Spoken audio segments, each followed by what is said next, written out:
Welcome to this bonus update episode of Weird in the Wade, a podcast about all that's weird, wonderful and a little off kilter in the town of Biggleswade and its surrounding area.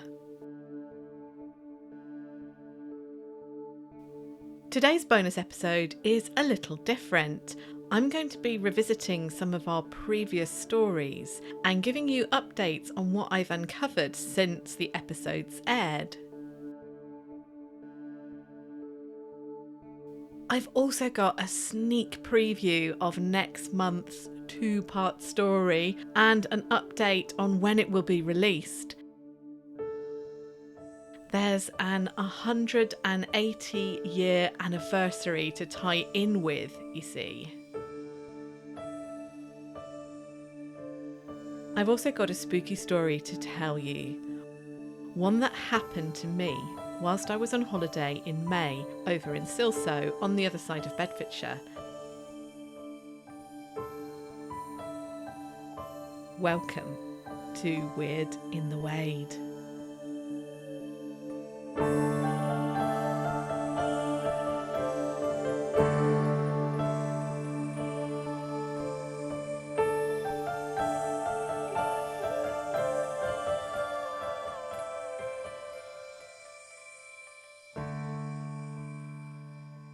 Hi everyone, Nat Doig here. I hope you're having a peaceful and weird in a good way day today. I thought the time was right to update you on some of the stories covered previously. I've had such a phenomenal response to the podcast. I started it in May on a bit of a whim after attending UncannyCon, and I honestly thought I was being ambitious when I aimed for maybe 50 downloads in the first month.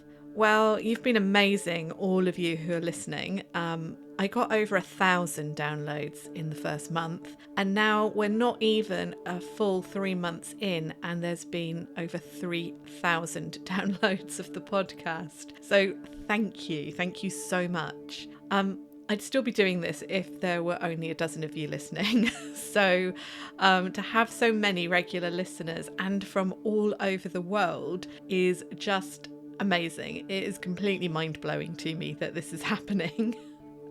And I am blown away by the lovely comments, reviews and messages that I get, especially on social media. And we now have an email address. So if you have any comments or you want to share a story or you've got some suggestions, you can get in touch with us at weirdinthewade@gmail.com. So nice and easy to remember, and it will be in the show notes. So please also keep sharing your weird stories with me and chat on the socials as well. We've got podcast account on Threads, which is new, so that's really lovely. And also on Twitter, Insta, as well as the blog that we have. It's just so lovely to make new like-minded friends online. So thank you. But I don't want to gush too much and be a lovey. You'll be wanting to know about the updates to the stories, and I'm hoping you're keen to hear about my strange and uncanny experience at the gardener's house. So let's go back to where it all started, at the haunted pound stretcher. As you'll remember in episode 1, I told the tale of how a bargain shop in Biggleswade had been plagued by poltergeist activity. I did some digging and discovered that the shop's previous incarnation as a furniture store had also experienced a haunting. The ghost was given a name, Aggie, and that had been passed down over the years. One story said that she was a victim of the Great Fire of Biggleswade, but I was able to pretty much discount that as being a likely cause of the unsettling happenings. And there's a bonus episode that explores what happened during the fire and why I don't think there were any victims who were actually killed on the day of it. I also discovered a new theory about how the fire was started, which is all covered in the bonus episode. The Pound Stretcher building is now a fantastic coffee shop and gym, and I've been back there on numerous occasions drinking lattes in the space that was previously the upstairs office and storerooms where the presence of Aggie was most often reported. The cafe has a lovely atmosphere, and I'll talk a little bit more about that later. Staff at the coffee shop and gym did tell me that they still joked that Aggie was about, especially if things like bags of coffee spilled or there were other mishaps, but no one had any unsettling stories to tell. So after the episode went out, I was contacted by more people saying that they had found the atmosphere in the pound stretcher a bit odd or uncomfortable. Others in neighbouring shops and pubs also got in touch to talk about the bricked up tunnels which link many of the town centre premises. I will be exploring what we know about those tunnels in a future episode. Unfortunately, Biggleswade History Society didn't have any additional information about the tunnels to share with me when I got in touch with them. They are as interested as we are to find out more about them. However, the History Society have invited me to speak early next year at one of their meetings, which is very exciting. I did get one new tip-off, and that was that the buildings at the back of the pound stretcher that were used for storage by the shop and are now part of the gym, were once an undertaker's mortuary. Now, I'd heard rumours about this before. I've searched the local newspapers, but I haven't found any undertakers advertising at that address or nearby. But they could have used it solely as a mortuary whilst their public-facing offices were elsewhere in town. I won't give up on this. I'll keep looking into it and I'll continue to investigate. I'm pretty sure there was a mortuary along Church Street, or Brewery Lane as it used to be called. It's just finding out where. So if you know anything about the old mortuary, the pound stretchers, the furniture shop, Jones's cafe or gym in relation to this haunting, please do get in touch with me. Again, you can get in touch at weirdinthewade@gmail.com or on Twitter, Insta and now Threads. So just search Weird in the Wade as all one word on those social media platforms and you'll find us. There's links too in the show description. And back to that lovely cafe. It really is a great place to relax. It's always got a gentle buzz of conversation, from people catching up after a workout to others holding quiet work meetings or tapping away on a laptop, or just friends having a natter. And when I posted a picture from there recently, the wonderful Welsh storyteller Owen Staton commented that it must be a much nicer place for a spirit to dwell in now. And if you believe in such things, that the poltergeist activity is connected to the spirit of a young girl, then surely she must be much happier watching other young people work out at the gym and listening in on the local town gossip. Maybe that's why she's not making her presence felt so strongly. It's a nice thought. My second update is connected with both the Topless Hill UFO, which was covered in episode 2, Flying Saucers over Biggleswade, and the UFO seen over Potton Wood in episode 3, What's Haunting Potton Wood, and the curious connection between the 1st of December for these cases. So we basically have UFO sightings around Biggleswade reported on the 1st of December 1953 over Potton Wood. It was described as a cigar-shaped craft that had a fierce blue colour. Later, in 1956 and then again in 1957, we have a flying saucer spotted on the 30th of November and the 1st of December at Topless Hill. In 57, it's described as being amber in colour. I was curious, is there any particular reason why the 1st of December is cropping up for UFO sightings? I don't have an answer to that exactly. From a very quick look at UFO reports available on the government website, it's clear that more UFO sightings are reported in the winter months. It makes sense. Longer, darker nights mean people are still out and about when it is dark. But I did find slightly more sightings between the 30th of November and the 3rd of December, and I looked at, random years, than a similar random sample for the 1st to the 5th of April. So this isn't scientific at all, but it does seem to be that there are quite a few reports of UFOs cropping up around this time at the beginning of December. I wondered if Christmas might have a part to play in it. Maybe decorations and lights going up. I don't know, but it's a thought. There's a very famous Ilkley Moor UFO and alien encounter that also happened on the 1st of December, but much later than our cases in the 50s. I can't really find anything significant, though, about the dates yet. But I have found that there are other reports of UFOs being seen on the 1st of December in 1953 and the 30th of November in 57 in other parts of the country. So it seems flying saucer sightings were coming in on the same night as well as in Biggleswade. In 1953, we have reports from as far away as Dundee, Sevenoaks in Kent, Lincolnshire and Southend in Essex for a fiery flying saucer being seen across the night sky. Initially, it sounds like a shooting star. It's described as having a squashed roundish body and a long fiery tail. Except witnesses swear it's not a meteor or a shooting star. Some say it's as low as a church steeple, and others are saying that it's flying much higher than that. They all say it's moving in a straight line and horizontally and not falling to Earth, which is what you would expect maybe for a meteor. Our sighting on the same night at Potton Wood says that the craft had sparks coming off it, but not that it's fiery, and ours is like a blue colour.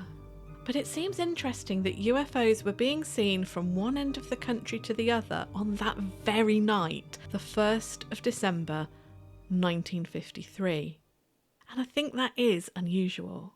So I think it's fair to say that there was something in the night sky on the 1st of December in 1953. And maybe then this UFO sighting isn't connected to Potton Wood at all, but with something much bigger going on across the country.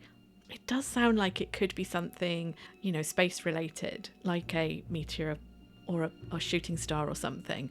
And yet this was put time and time again to the witnesses, and they keep saying, no, it wasn't. I know what a shooting star looks like. So, yeah, it's really curious. For our 1957 sighting, you'll remember, as well as the flying saucer being seen on the 1st of December, what was described as a miniature sun was seen in the sky the day before, on the 30th of November. It was this presence of a miniature sun that would let John Whitworth know that a flying saucer craft would make an appearance the next night. You'll probably remember that funny customer that came into his shop to tell him all this. Well, John wasn't the only person to see something round and fiery in the night sky on the 30th of November 1957 in the Isle of Man, Brighton, and then further along the south coast. A fiery ball was reported. Again, it wasn't described as a shooting star or meteor, and both the Met Office and Royal Air Force denied that there were any meteors or some other astronomical, phenomena happening. There was no natural meteorological cause for this, they claimed. So, could it be John's miniature sun was being seen so far away from Biggleswade across the country? And if so, what was it? Was it a comet or a shooting star of some kind, even if the scientists of the day said it couldn't be? How did John's funny customer know this thing was going to be in the sky that night to send him out looking for it? It poses more questions than it gives us answers. I will still keep digging, or should I say looking skyward, for answers. Again, if you've got any UFO sightings to report around Bedfordshire, please let me know. Or if you have a theory about these fireball flying saucers, then please do get in touch. And to our final update. Although our episode on Potton Wood has only just been released, I've had a lot of responses to it. One chap got in touch to tell me that his mother remembered seeing the plane come down back in 1945, and what a terrible sight that must have been for her. The same man told me about a strange experience his uncle had whilst working at the apple production facility. If you remember Copo, the Cox's orange pippin orchards, and then the co-op managed the apple orchards around Cockayne Hatley, including a large warehouse for processing the apples. The warehouse still exists. It's an abandoned agricultural relic now, just next to Potton Wood. My contact told me that his uncle had worked in that huge warehouse, and that there was talk of the land and the big house nearby being once the haunt of Henry VIII and 3 of his wives. And when I say haunt, I mean that not literally. When he was alive, he was living there or visiting. There was also talk of either the de Grey or Grey family being there. Now, there's definitely an Edward Grey living at the manor at Cockayne Hatley in 1515, according to the Bedfordshire Online Records. He's described as an overlord, living there whilst it's actually owned by the Cockayne family. He's kind of like looking after the place for them. So maybe it's this Grey family that is remembered and is being connected to the ghost story that I was then told. Anyway, the chap who got in touch told me that his uncle was working in the apple warehouse when he saw a woman in a long grey dress walking across the open warehouse in front of him. Not knowing who she was, and the fact that she was in strange clothing is, I'm guessing, what made him keep a close eye on her and see where she went.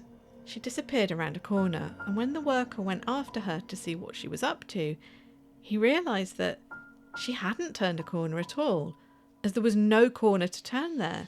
She'd walked straight through a wall. She was another Grey lady who possibly also had the name Grey, and that's the second we've come across in Bedfordshire. One of our bonus episodes is the Grey Lady of Silsoe, whose surname was de Grey.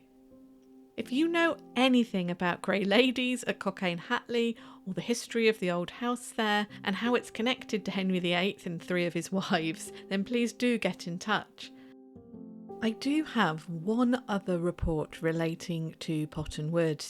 Somebody got in touch with me on Twitter to tell me that they are visiting the woods twice a week to carry out butterfly surveys and other nature surveys. And they were able to tell me a little bit about some of the things that I found mysterious in the woods. So for example, you might remember that I described a kind of ladder and platform, like a viewing platform, at the crossroads in the middle of the woods. Now, we suspected, myself and Paul, that they may be related to hunting, but we hoped that maybe they were observational posts as far as monitoring nature was concerned.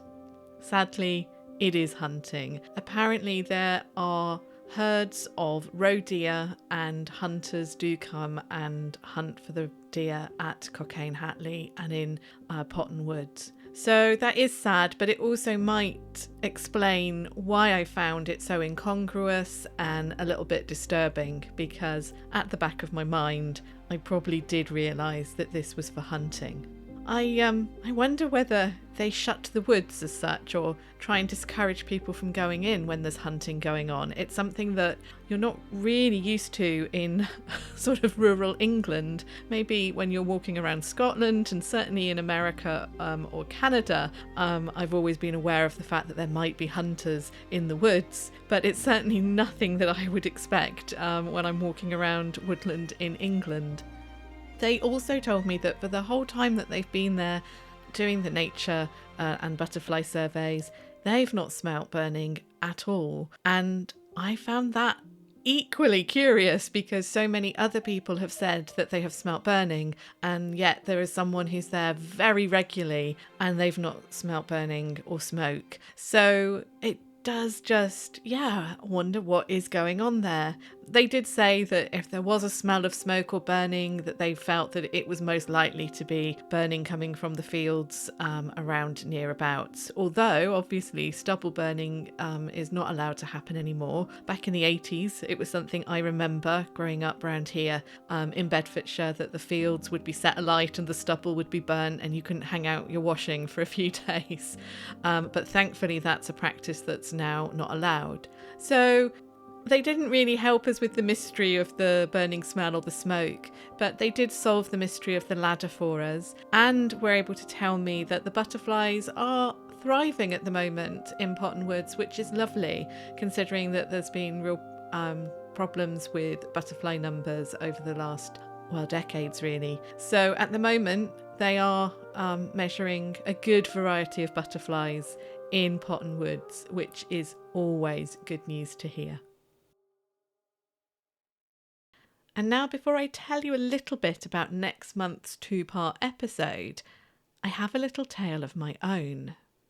Some of you who follow the podcast on social media will know that back in May, I went on a short holiday with my parents to stay in an old house connected with Rest Park at Silsoe.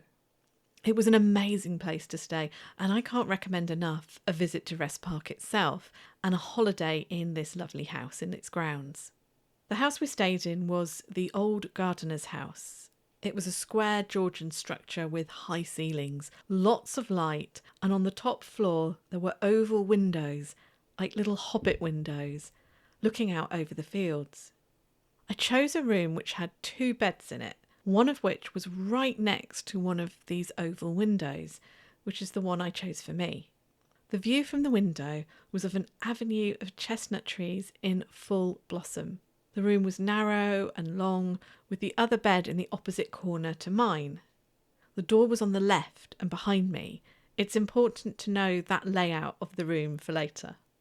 The house overall was large, light, and had a lovely quiet atmosphere. In the living room, light dappled through the silver birch trees outside, which lent it a really tranquil feel. There was a walled garden with yellow roses at the front door, and there was a really big tree in the middle of the garden full of noisy jackdaws. And it's the first night that we're staying at the gardener's house. It was still just light outside when I went to bed. Twilight. There was a low glow on the horizon. Birds were settling into the roost. I was looking out of my oval hobbit window and enjoying the view.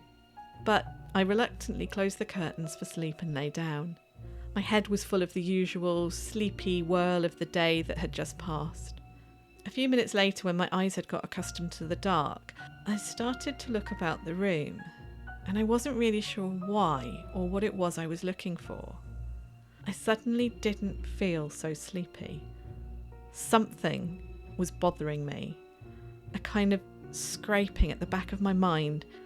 And then my gaze snagged on what it was that was unsettling me. There was an eerie orange glow coming from under the bed.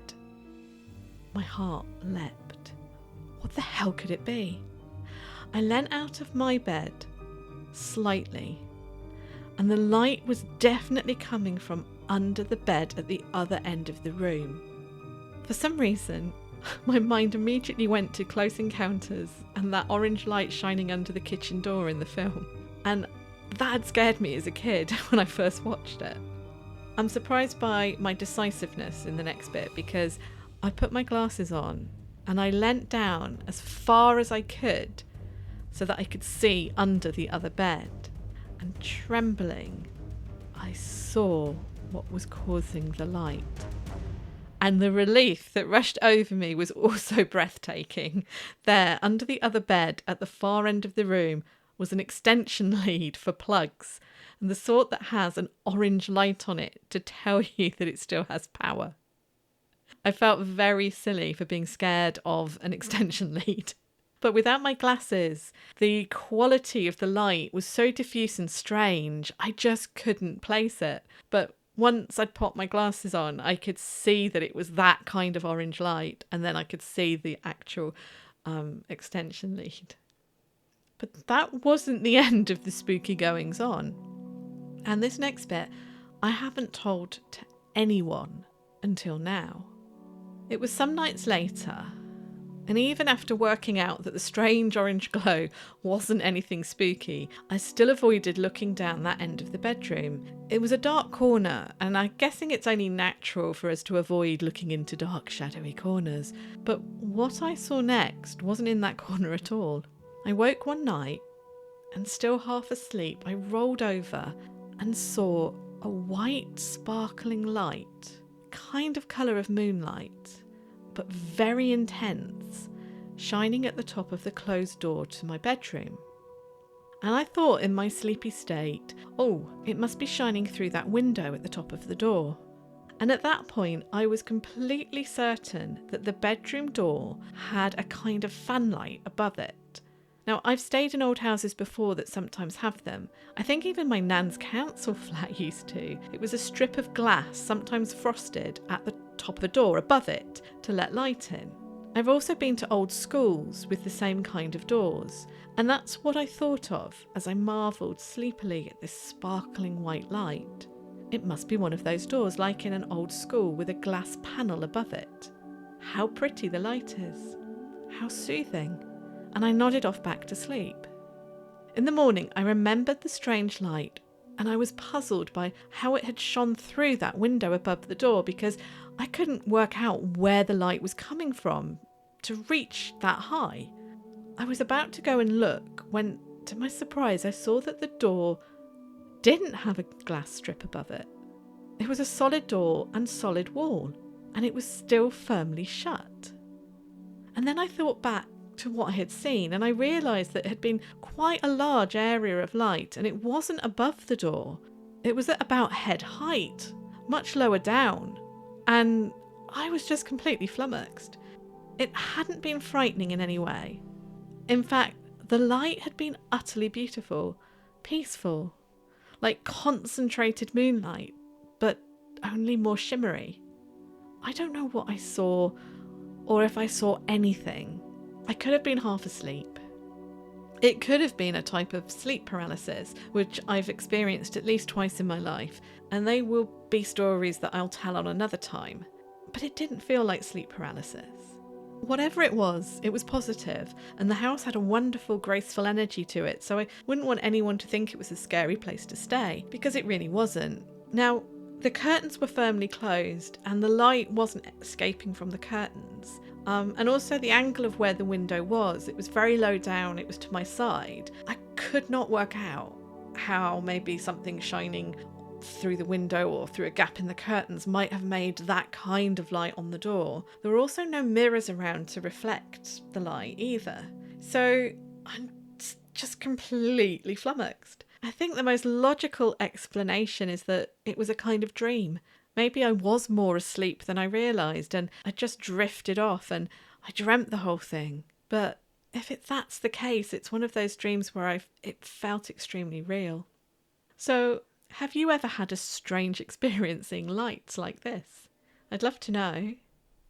And last but not least, some information about our next story and episodes about the Potton Poisoner. On Saturday, August the 5th this year, it will be 180 years to the day that a woman named Sarah Daisley was hanged publicly for the murder of her husband. She was suspected of killing a previous husband and her infant child as well. She was the last woman to be publicly hanged in Bedfordshire, and she was known at the time as the Potton Poisoner.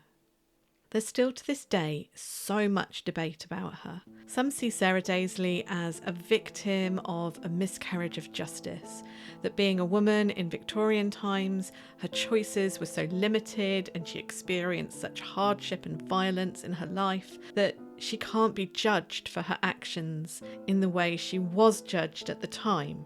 Many feel that the misogyny of her times forced her to do terrible things. Others have labelled her the UK's first female serial killer on a technicality. Technically, she was only convicted of one murder, but because she was suspected of two others, they argue that she should be the first female serial killer in the UK. And one recent academic paper calls her a she-devil and serial deviant, a woman who should be reassessed along with all Victorian women through a different lens that doesn't cast them as victims. This academic thinks that Sarah was bad to the bone, and why can't a woman be bad to the bone? As always, I think the truth is far more complicated. I've tried to uncover as much of her story from contemporary reports as I can. I've tried to look at her story with a modern eye, but also with the lens of her time. I think there are aspects of her life that to this day have been misreported, mistaken. Mistakes have been made early on in the narrative and they just get sloppily repeated. I think it's totally possible for someone to do bad things, but also to live in a world that treats you badly, and that you've got to consider both to understand what's going on here, for her victims, and for the justice system at the time. And don't worry, this isn't a story of just history and true crime. I came across the story of the Potton Poisoner because of a ghost story attached to it. It is a huge topic. As I mentioned, academic papers are still being written about her, so to fit the story into one episode is going to be tough. So I'll be making 2 episodes. I wasn't sure how to release them. I ran a poll to find out what people thought I should do. 3/4 of respondents said they preferred 2 episodes rather than one long one, and I agree. I think 2 episodes is much better. So it will be in 2 parts. Now, just over half of the respondents to the poll wanted the 2 episodes to come out in August, and just over a quarter wanted episode 1 to be in August and episode 2 in September. And this is when I have a confession to make. I've not been very well for the last 4 or 5 weeks. My physical and mental health have taken a battering, and it's been really difficult for me to balance work, the podcast, and my health. I think I am on the mend now, but it means I'm behind with the podcast. I always like to have an episode in hand. It takes the pressure off me, and currently I don't. I've written the script, and I know that I can record it and have it ready for the part 1 to go out in the next 2 to 3 weeks. So I may have to mix things up a bit for the next few months. You see, I'd also like to release a Halloween special just on or close to Halloween, as well as sticking to the schedule. So I had a think and I looked at the calendar, and I've decided to shift episodes along a bit. Instead of going out on the first Monday of the month, they'll be going out on the last Monday of the month instead. And ta-da! It means Potton Poisoner Part 1 goes out on Monday the 31st of July, just 6 days before the anniversary of Sarah Daisley's execution. Part 2 will be out on Monday the 28th of August. Then we'll have an episode on the 25th of September, and then the 30th of October, just in time for Halloween. So the last Monday of the month will now be the day to look forward to for Weird in the Wade episodes. I will, wherever possible, try to create bonus episodes, but for August that might be impossible. But here's a sneak preview of episode 4, part 1 of the Potton Poisoner. As the carriage makes its way up London Road towards the centre of Biggleswade, they hear it. A roar of people. Superintendent Blunden sees a slight twitch on the young woman's brow, a slight frown, then her skin smooths again, her eyes clear. The other passengers look agitated. "What's that?" a lady in a fur hat demands. Blunden listens. "A crowd, ma'am." Blunden doesn't want to alarm anyone by saying that it's a mob. The young woman in his custody, Sarah Daisley, speaks up. "A crowd? What for? It's not market day. There's no fair planned. What is the crowd for?" "It's for you." Blunden meets Sarah's gaze and is shocked to see something like hope on her face, not the fear he expected. Then he knocks on the carriage to alert the driver. The horses are already becoming spooked, and the voices of the townsfolk and those from the wider county who have slunk into town is getting louder. Blunden hears the shouts of those positioned to watch for them. They're here! They're here! The carriage from London is here!" Blunden knows that now the cry has gone out, more people will stumble out from the taverns and the inns and the drinking dens from the market square onto the high street, moving like one large beast rather than individuals, along Stratton Street towards them, filling the road with their shouts, their stink and their overwrought emotions. The carriage trundles to a stop. "You can't stop here!" The woman in the fur hat flaps her hands in panic. Blunden ignores her. He is out of the carriage and conversing with the coachman. He has left Sarah by herself, though he is standing on the plate just outside the door, blocking any escape. She wouldn't try to escape. She shakes her head as she sees the fur hat woman and her younger companion lurch further away from her now that the policeman is outside. Blunden is back in the coach, and it is lurching forward towards the noise, towards the bodies and the shouts. It's not long until they can hear all the cries and make out the words. Murderer! Wait! Sinner! Shameful! Criminal! Devil! Murderer! Poisoner! You can't hide from the law! Not from God, he sees all. The carriage slows and lurches through the people as they clamour and clatter. The carriage does not stop, but Blunden is out of the door again and clambering up to the driver. Stop! Stop! Get back! Get back in the name of the law!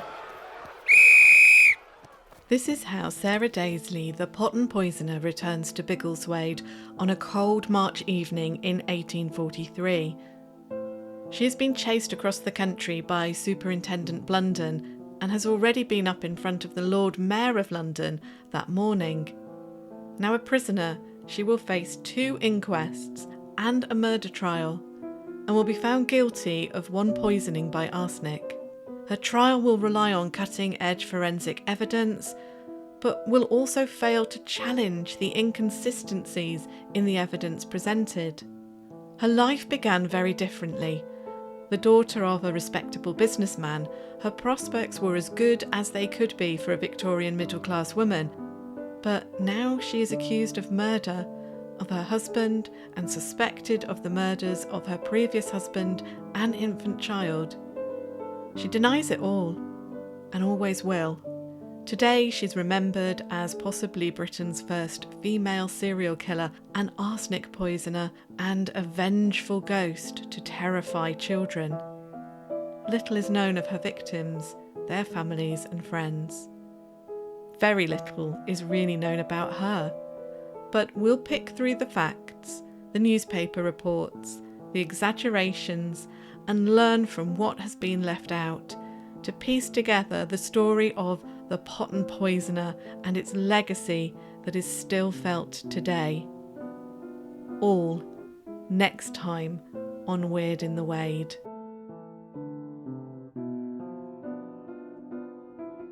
Thank you for listening to Weird in the Wade. Weird in the Wade is researched, written and presented by me, Nat Doig. You can get in touch with us at weirdinthewade@gmail.com or on social media. Links are in the show notes. A transcript for today's episode can be found on the blog at weirdinthewade.blog. If you've enjoyed this and other episodes, please follow, rate and review the podcast because it really does help other people find the show. And if you are able to and would like to give something back to the podcast, we have a Ko-fi page where you can buy the podcast a coffee. All contributions are gratefully received and go back into the podcast. Any funds are used for new equipment or field trips for recording future episodes. Anything is very gratefully received.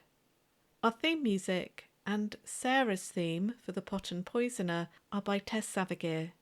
Additional voices in the crowd scenes are by Savigear and McOwen, and all other music and sound effects are by Epidemic Sound.